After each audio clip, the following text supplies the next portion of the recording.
बुंदेले हर बोलो के मुँह से हमने सुनी कहानी थी, खूब लड़ी मर्दानी वो तो झांसी वाली रानी थी। नमस्कार दोस्तों, आज हम भारत की एक वीर सेनानी झांसी की रानी के ऊपर बात करने वाले हैं। उसके जीवन परिचय के बारे में हम बात करने वाले हैं। तो दोस्तों, वीडियो को पूरा देखना, बिल्कुल भी स्किप मत करना। इस वीडियो में आपको बहुत सी जानकारियाँ जो कि आपको पता नहीं होगी, सब कुछ पता चलेगा। तो चलिए बिना किसी देरी के वीडियो को स्टार्ट करते हैं। लक्ष्मीबाई का जन्म वाराणसी जिले में 19 नवंबर 1828 को एक मराठी ब्राह्मण परिवार में हुआ था। उसके बचपन का नाम मणिकर्णिका था। परिवार वाले उन्हें स्नेह से मनु पुकारते थे। उनके पिता का नाम मोरोपंत तांबे था और माता का नाम भागीरथी छपरे था। उनके माता पिता महाराष्ट्र से संबंध रखते थे। जब लक्ष्मीबाई मात्र 4 साल की थी तभी उनकी माता स्वर्गवास हो गया था। उनके पिता बाजीराव की सेवा में थे। माँ के निधन के बाद घर में मन्नू की देखभाल के लिए कोई नहीं था, इसलिए पिता मन्नू को अपने साथ बाजीराव के दरबार में ले गए। वहाँ मन्नू के व्यवहार ने सबका मन मोह लिया और लोग उसे प्यार से छबीली कहने लगे। शास्त्रों की शिक्षा के साथ साथ मन्नू को शस्त्रों की शिक्षा भी दी गई।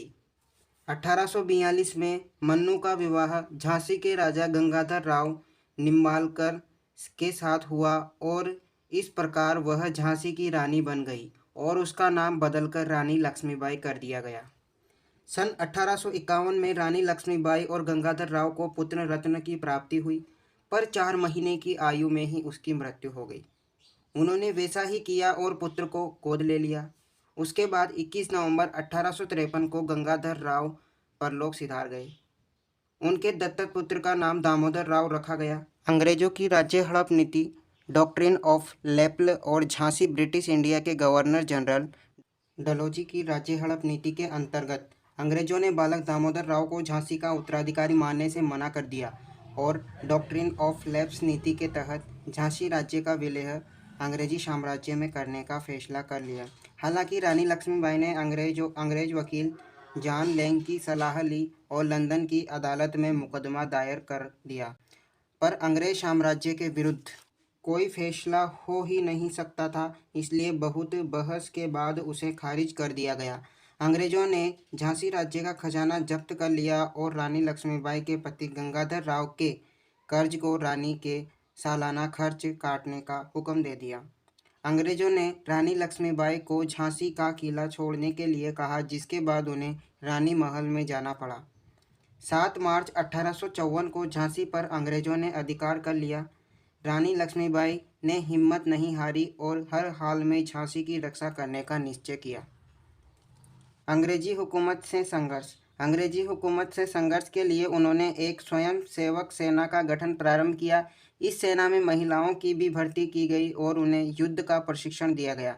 झांसी की आम जनता ने भी उस संग्राम में रानी का साथ दिया। लक्ष्मीबाई की हमशक्ल झलकारी बाई को सेना के प्रमुख स्थान दिया गया।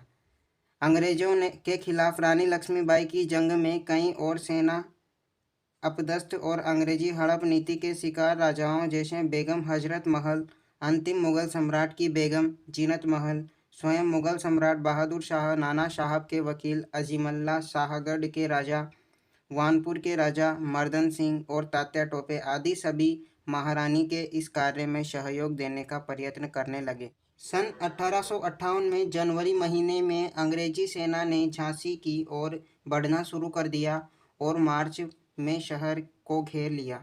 लगभग 2 हफ्तों के संघर्ष के बाद अंग्रेजों ने शहर पर कब्जा कर लिया, पर रानी लक्ष्मीबाई अपने पुत्र दामोदर राव के साथ अंग्रेजी सेना से बचकर भाग निकली। झांसी से भागकर रानी लक्ष्मीबाई कालपी पहुंची और तात्या टोपे से मिली।